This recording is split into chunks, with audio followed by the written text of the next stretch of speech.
किसी की भी बच्ची हो सकती है। आज वो हुई, कल को ये होंगी, हम होंगे, परसों को आपकी भी बेटी होगी, आपकी भी बच्चियां हो सकती हैं। परमिशन नहीं आपकी, आप यहाँ नहीं आ सकते। Of course they are telling me कि आपकी परमिशन कैंसिल कीजिए। Who asked you for that? First of all मैं अपने देश में आजादी से कहीं नहीं जा सकती। I'll show you the letter. I'll show you. भाई मैं किसी को समर्थन के लिए आई हूँ, किसी का धरना, जिनके पास परमिशन है, ये यहाँ पे खड़े हैं, ये खड़े हैं, इनके पास परमिशन है। They called me. I have come to support them. I posted a video. मेरा अधिकार है ना, सोशल मीडिया ने ताकत दी है, main media, criminal media, we don't cover us. So if they have called us, I will come ना, I will come and tell the people. और this is an alarming situation for the whole nation, पूरी country के लिए एक ऐसी situation है।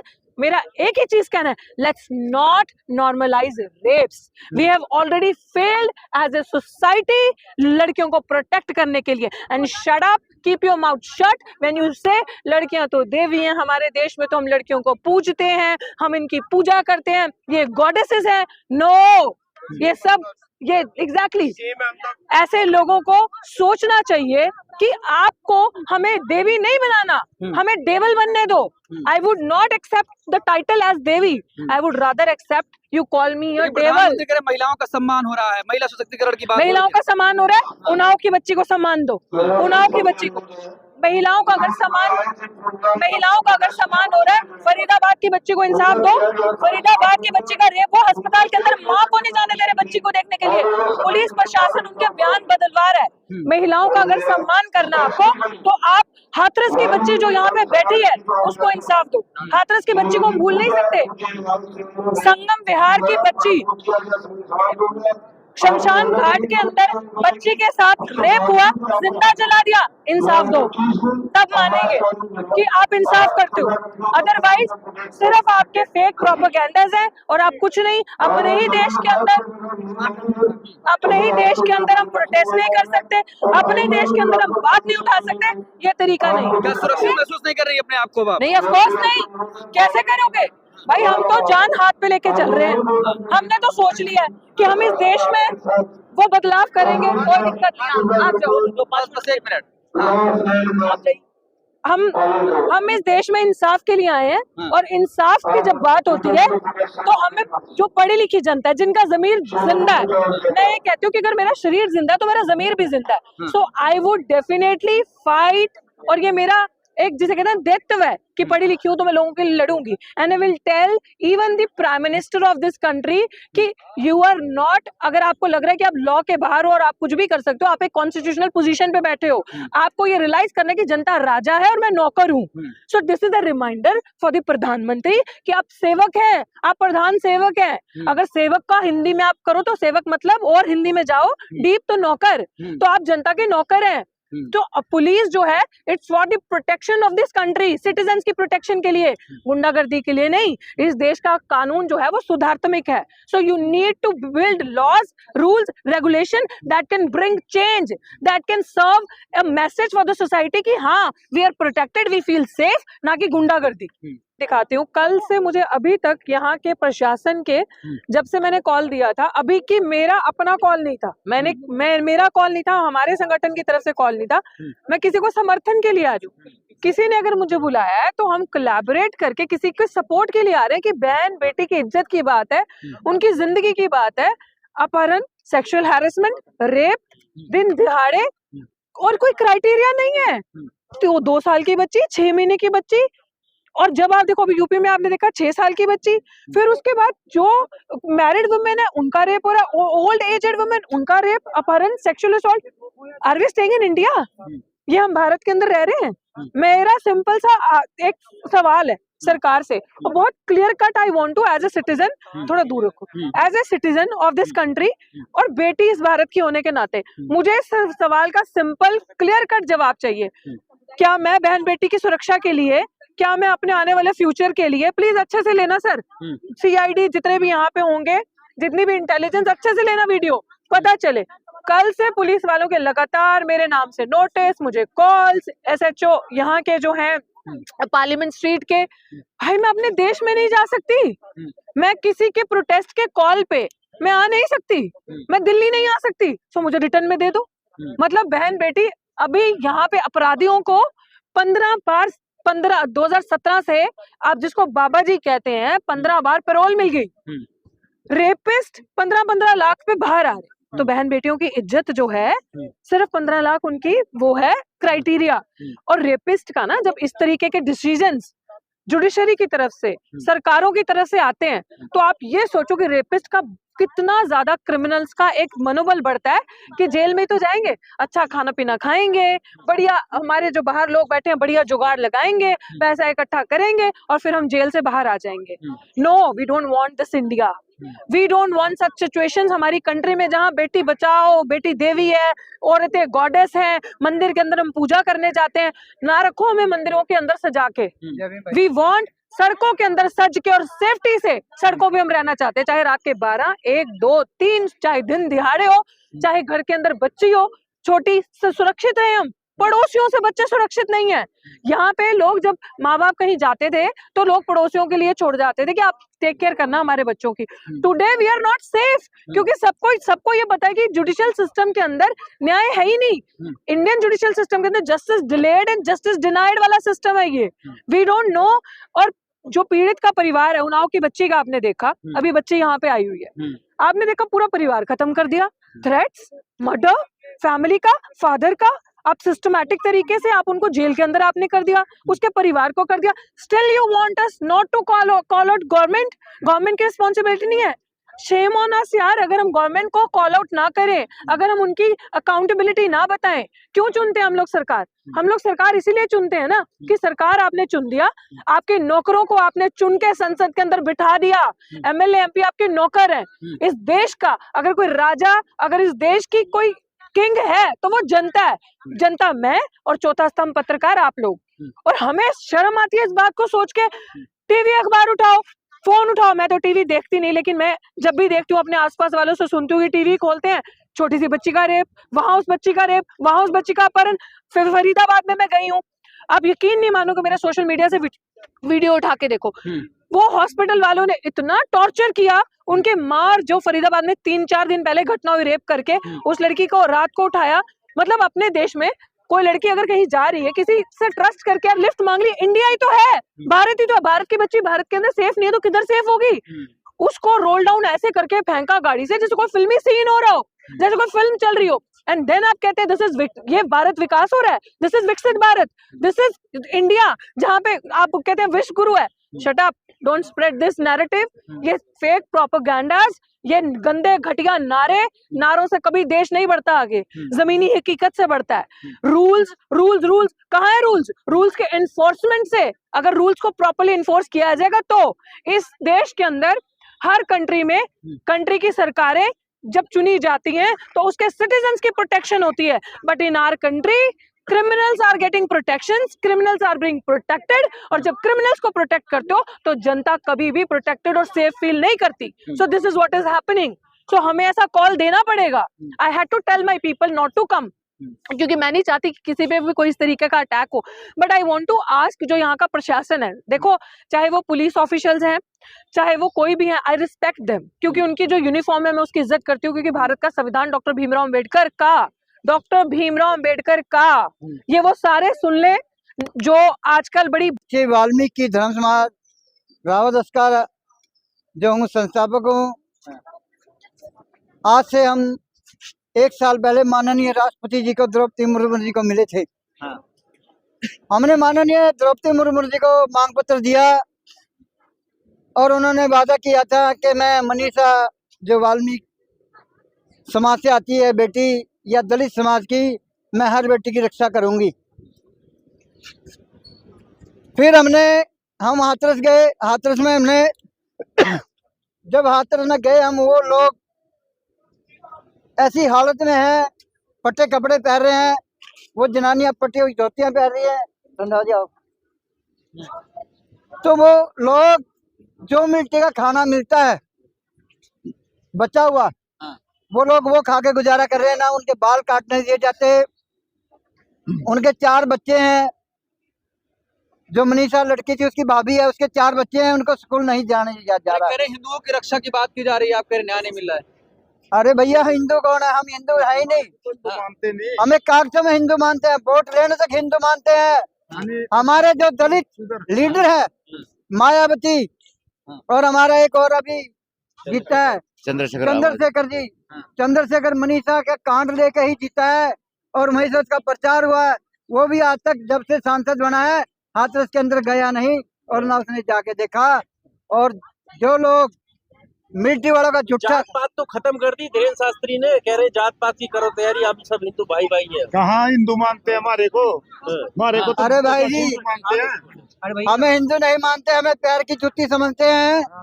आज से मैं 10 साल पहले आरएसएस में ही था। अच्छा। आरएसएस का काम करता था। जब हम बड़े कैटरों में गए, ये बोले जो दलित हैं जैसे कुत्ते को उसमें मैट पे बिठा के रखते हैं, दलितों को मैट पे बिठा के रखो। अब एक बात बताओ, बाबा साहब ने हमें एम्प्लॉयमेंट किया था। आरएसएस में थे आप? हाँ जी, पहले मैं आरएसएस में काम करता था। तो आरएसएस में क्या कहा जाता है? आरएसएस में कहा जाता है दलितों को जहाँ जुत्ते कुत्ते को बिठाते हैं वहाँ बिठा के रखो और उनको पैर की जुत्ती बना के रखो दलितों को। हमारे पर्दे खुल गए, फिर हमने वाल्मीकि समाज की संस्था बनाई और वाल्मीकि समाज के लिए काम कर रहे हैं, दलितों के लिए काम कर रहे हैं। हमारी जाति 6,642 जातियां हैं जो हमें पाड़ के रखा है। हमें इतना पाड़ के रख दिया, हम अपने आप को समझ नहीं सकते। तो क्या आरएसएस में सम्मान नहीं मिलता दलितों को? आरएसएस में कोई सम्मान नहीं मिलता, हमें पैर की जुत्ती समझा जाता है। जो हमारा सांसद है हाथरस के अंदर, आज तक वो देखने नहीं गया। उसको ये कह दिया अगर तू हाथरस में जाएगा, उस बेटी का इंसाफ करेगा तो तेरे को पद से मारा जाएगा। अभी मैं बताता हूँ, एक मिनट सुनिए। एक हमारा दलित समाज का मंत्री मंदिर में गया था फ्रूट का टोकरा लेके, उसका फ्रूट का टोकरा रोड में मारा फेंक के और उस मंदिर को धो दिया गया आंध्रा के अंदर। और जो हाथरस का एमपी जो मर गया उसको भी जूते मारे गए थे। भाजपा कह रही एक रहो सेफ रहोगे। भैया हिंदू है, सेफ रहेंगे, हम सेफ थोड़ी ना, हम हिंदू है ही नहीं। हमें कागजों में हिंदू बनाया जा रहा है। हम आदिवासी इस देश के मूल निवासी है और हमें मारा जा रहा, प्रताड़ा जा रहा है। जैसे यूदी, अभी यूदियों के ऊपर अपने आप हिंदू नहीं मानते आप? नहीं, हम हिंदू नहीं मानते, हम आदिवासी है, मूल निवासी है यहाँ के। सब हिंदू कह रहे हैं भाजपा। अरे भाई हम हिंदू है नहीं, हम अगर हम हिंदू होते तो हमारी बेटियों को इंसाफ मिलता, हमें नौकरियां मिलती। सुनिए, यूपी के अंदर हमें 3,000 तनख्वाह मिलती है। 3,000 रुपए, 3,000 में बेटी पढ़ाएंगे या हम गुजारा करेंगे या हम क्या करेंगे? 3,000 तनख्वाह यूपी में मिलती है। बनाने की बात चल रही थी आरएसएस में, क्या हुआ? किसको? हमें? अरे हमें तो जुत्ती समझा, हमें आरएसएस में कैसे बनाएंगे भाई? बनाने वाले थे आपको। अब दलित भी जो है शपथ लेगा अध्यक्षता की। नहीं लेगा, कोई दलित अब उनके साथ नहीं है। जितने यूपी में दलित थे वाल्मीकि समाज के, पंजाब में थे, हम सबको वापिस लेके आ रहे हैं। और आदि धर्म में आदिवासी हम हैं, आदिवासी देश के मूलवासी हैं और हम यहाँ के रहने वाले हैं। कह रहे हिंदू राष्ट्र बनेगा, सब हिंदू एक हिंदू राष्ट्र बन ही नहीं सकता, हमारी गर्दनें कट जाएंगी। अच्छा। लाखों बंदा मर जाएगा, हिंदू राष्ट्र नहीं बना सकते अगर संविधान को छेड़ दिया गया। नहीं बनने देंगे हिंदू राष्ट्र, हिंदू राष्ट्र नहीं बनने देंगे। हमारी खुली चेतावनी है। ये भी आरएसएस में थे, ये भी पंजाब में आरएसएस से, पंजाब से आया है। मैं हरियाणा से, आप ही बोलो बाबा। सब छोड़ दिया। हम हिंदू राष्ट्र नहीं। पूरे देश के अंदर, पूरे उत्तराखंड के अंदर आक्रोश है, बड़े पैमाने पर लोग सड़कों पर है। लेकिन जिस बेटी को 2:30 बजे जला दिया गया और रात को, और बोलते हैं हम लोग हिंदू है, हिंदू है, हिंदू है, जो बीजेपी बोलती है, वो उसी हिंदू धर्म के खिलाफ है कि रात को संस्कार नहीं हो सकता। उसी बेटी को रात को 2:30 बजे इस देश के अंदर जला दिया जाता हो, और जहां पर बाबा की सरकार हो वहां पर आप समझ सकते हैं कि हमारी दलितों की भयावह स्थिति है। लेकिन आप कह रहे हैं यूपी में आपकी स्थिति को भयावह, लेकिन योगी जी कह रहे हैं कि लॉ एंड ऑर्डर यूपी में है, अगर किसी लड़की को छेड़ता है तो तुरंत लड़की को एक्शन लेना चाहिए ना। मैडम आप इस बात को ऐसा समझिए, लॉ एंड ऑर्डर के बारे में थोड़ी सी बात बताना चाहूंगा। आप इस बात को समझिए, योगी सरकार खुद ये बोलती है कि हमने जब से सरकार बनी है 10,000 मुठभेड़ हमारे प्रदेश में हुई है। हमने 10,000 मुठभेड़ की है। 10,000 मुठभेड़ का मतलब है जब तक योगी जी का शासन है प्रत्येक दिन की 3 मुठभेड़, तो 3 मुठभेड़ के अंदर लगातार योगी बाबा का जो शासन है वो संदिग्ध घेरे में है। जब 3 मुठभेड़ रोज हो रही है तो प्रदेश क्या सुरक्षित है? लेकिन आप लोग कैसे लॉ एंड ऑर्डर की बात कर रहे हैं? आप लोग यहाँ प्रोटेस्ट कर रहे हैं, बीजेपी सरकार लगातार कहती है कि जहाँ बीजेपी सरकार है वहाँ महिलाएं ज्यादा सुरक्षित है। आप ये देखिए मैडम, जहाँ प्रोटेस्ट कर रहे हैं यहाँ बीजेपी की सरकार है, जहाँ का मामला लोग उठा रहे हैं वहाँ बीजेपी की सरकार है, जहाँ पर कुलदीप सेंगर का मामला, जहाँ पर अंकिता भंडारी का मामला उठ रहा है वहाँ बीजेपी की सरकार है। इस देश के अंदर मैं ऐसा मानता हूँ जब बीजेपी की सरकार जिस भी राज्य में आती है या केंद्र में आती है, यहाँ पर दलितों पे, पिछड़ों पे, मुसलमानों पर अत्याचार की बाढ़ आ जाती है। ये सुनामी है। मैं समझता हूँ कि ये पीक है, नरेंद्र मोदी की सरकार में दलितों के अत्याचार की पीक पर चल रहा है। इतने अत्याचार लगातार हो रहे हैं, मकान हमारे तोड़े जा रहे हैं, इज्जत हमारी लूटी जा रही है। अगर गलती से बाथरूम निकल जाए तो बाथरूम चटवाया जा रहा है। आप सोचिए, मूंछ रखने पर, घोड़ी चढ़ने पर, जहां पर दलितों को मार दिया जाता हो, पिटाई नहीं हो रही, हमारी तो हत्याएं होती है मैडम, हत्याएं। तो हत्या जहां पर हो रही हो और वहां पे न्याय क्या मिलेगी हमारे को? न्याय तो कोसों दूर है हमारे से। हमारे को रोड पे 6 साल बाद रोड पे उतरना पड़ रहा है। अगर ये लड़की अपर कास्ट की होती, क्या हमें रोड पे उतरना पड़ता? आप ये देखिए 2012 के अंदर दिल्ली के अंदर बलात्कार हुआ, जिसको दामनी कांड के नाम जानते हैं। दामनी कांड के लिए पूरा इंटरनेशनल लेवल पर जो है लोग रोड पर उतरे। और आज ये देश की बेटी नहीं है, ये दलित की बेटी है। भारत की मीडिया भी टैगलाइन से दलितों का अत्याचार, ये दलित की बेटी है। तो दलित की बेटी का अत्याचार ऐसी लगातार सरकार कर रही है और हमें लगातार रोड पर उतरकर बाबा साहब डॉक्टर बोलते हैं संघर्ष करो। हम लोग लगातार संघर्षरत है और ऐसी सरकार को मैं समझता हूं कि दलित पिछड़े जाग रहे हैं, मुसलमान जाग चुका है और दलित लगातार अपने जो लास्ट पादरी कम्युनिटी जिसकी ये आंदोलन चल रहा है वो भी लगातार जाग रही है। मैं समझता हूँ कि आने वाले समय पर ऐसी सरकारों को इस देश से उखाड़ फेंकने का हम लोग करेंगे। लेकिन आप कह रहे हैं उखाड़ फेंकी गई सरकार को, जहाँ एक तरफ आप यूपी के या फिर कहीं और जगह बम लिंचिंग की बात कर रहे थे, तो उसकी बात ना छोड़ के बांग्लादेश की बात कर रहे हैं ना, क्योंकि वहाँ पे हिंदुओं पे अत्याचार। मैडम आप ये देखिए, इस देश की मीडिया को भी और इस देश के बीजेपी तथाकथित हिंदुओं को भी बांग्लादेश में पिटता हुआ हिंदू दिखाई दे रहा है। दलितों की इस देश के अंदर जिसको हिंदू बोला जा रहा है उनको यहाँ दिखाई दे रहा। यहाँ पर हरिओम वाल्मीकि हत्या कर दी गई, ये अत्याचार नहीं है। यहाँ पर जो है बाथरूम चटा जा रहा है, ये अत्याचार नहीं है। घोड़ी चढ़ने पर, दलितों को मूंछ रखने पर हत्या की जा रही है, ये अत्याचार नहीं है।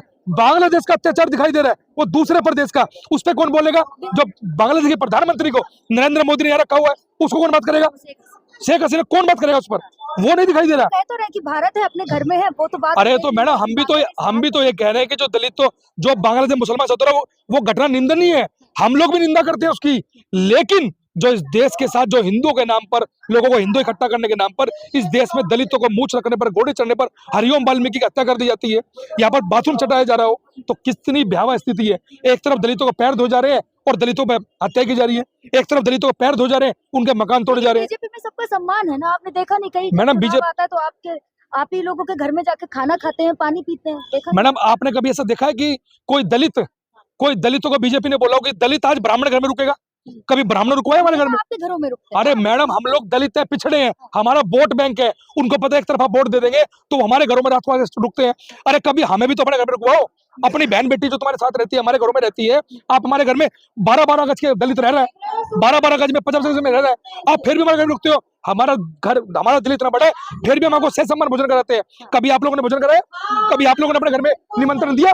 कोई निमंत्रण नहीं देता है। ये सिर्फ और सिर्फ ढकोसला है, ये हिंदुओं का, दलितों का, हिंदू के नाम पर वोट बैंक लेने का एक षड्यंत्र है। साथ बात करूंगा अंकिता भंडारी की हत्या में शामिल वीआईपी की, और वीआईपी को बचाने के लिए मैदान में उतरी मोदी सरकार और धामी सरकार की। आप सब लोगों को जानकारी होगी कि हमारे देश के अंदर समय बुबाल पर है। अंकिता भंडारी का मामला निर्भया के बाद अगर कोई मामला बड़ा जोर शोर से उठ रहा है, और उसका बड़ा कारण क्या है? सितंबर 2022 में जब अंकिता भंडारी की हत्या कर दी गई, हत्या से पहले अंकिता ने पुष्पदीप अपने मित्र को पूरी जानकारी दी। उसने कहा कि इस रिजॉर्ट में मैं जहां सर्विस करती हूं, यहां किसी वीआईपी को स्पेशल सर्विस देने का मामला है और मेरी जान को भी और मेरी अस्मिता को खतरा है। पुष्पदीप के पास वो मैसेज चली गई और उसके बाद पुष्पदीप के पास वो मैसेज थी और इधर पीछे से अंकिता भंडारी की हत्या कर दी गई। वीआईपी का जिक्र अंकिता भंडारी ने किया था और उसके बाद आप हैरान होंगे मेरे प्यारे देशवासियों, पुष्पदीप जब पहुंचा, वो इतना ईमानदार लड़का, उसके मित्र की हत्या कर दी गई थी, बावजूद इसके पुष्पदीप पहुंचा और पुष्पदीप के साथ में धामी की एसआईटी ने 7-7 घंटे तक पूछताछ की, जिसने अंकिता भंडारी की हत्या के बाद लाश की बरामदगी करवाई। जो हत्यारे थे उनमें से कुछ को गिरफ्तार करवाया, उसको एसआईटी ने 7-7 घंटे पूछताछ की। और अब 2025 में नया टर्न क्या आया?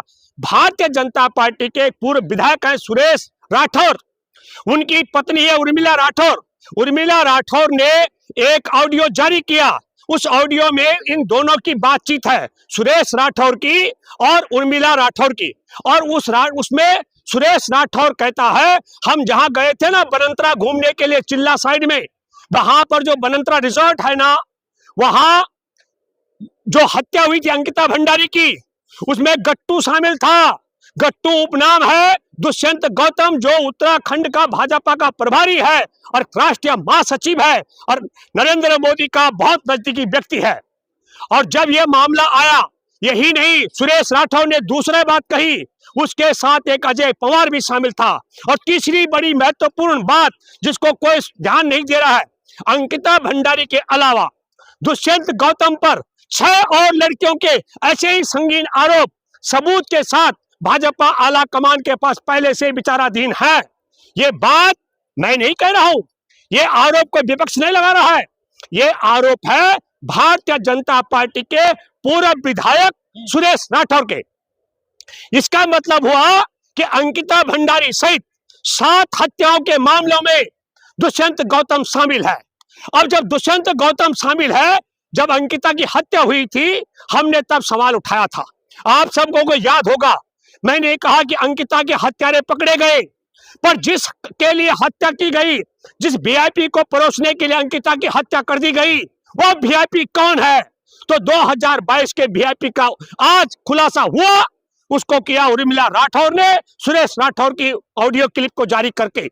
और फिर क्या होता है, जनता सड़क पर आती है, मांग करते हैं लाखों लाख लोग, अंकिता भंडारी को न्याय दो और वीआईपी दुष्यंत गौतम और अजय पवार को गिरफ्तार करो।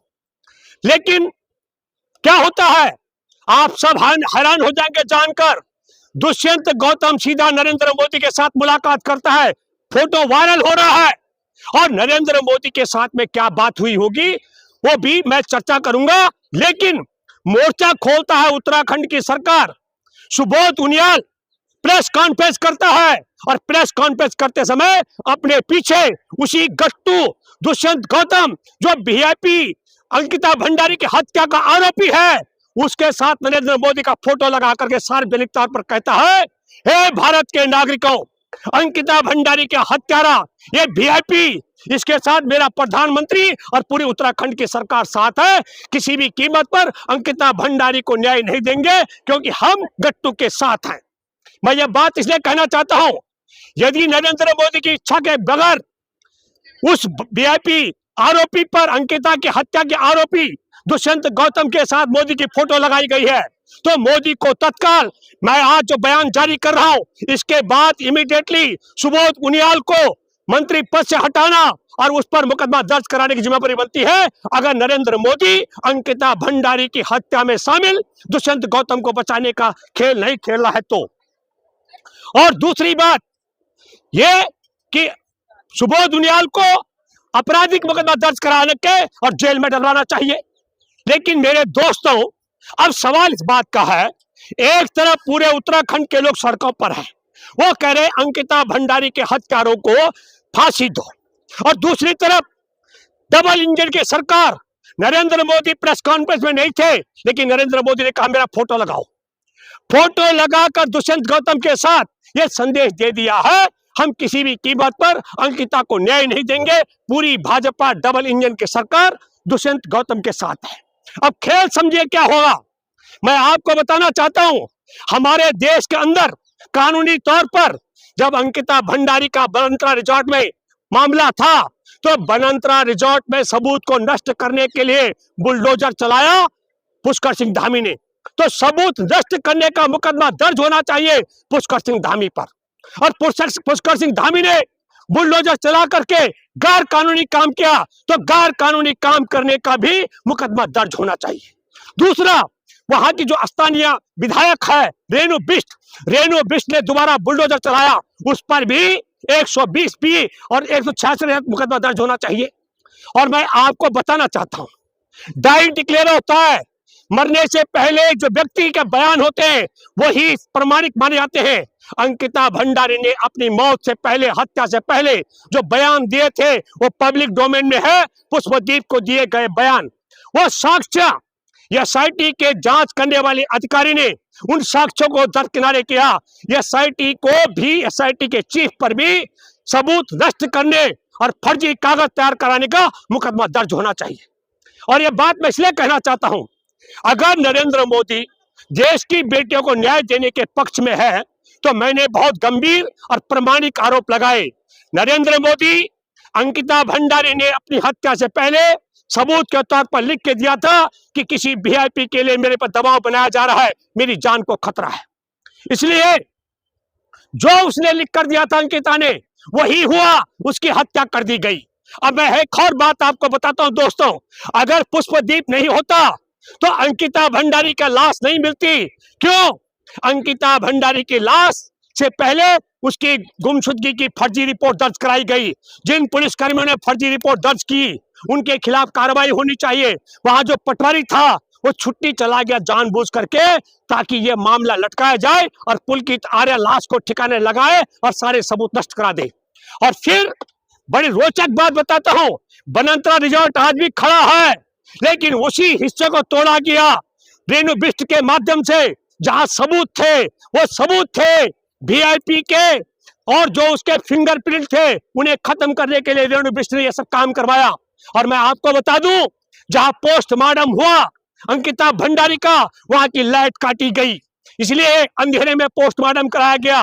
और जो उसके शरीर पर निशान थे, जिस समय उसने अपना बचाव में जो हिम्मत लगाई होगी, जो उसने मुकाबला किया होगा, उसे कहा गया चिल्ला नहर में जा करके, और ये निशान पड़े हैं।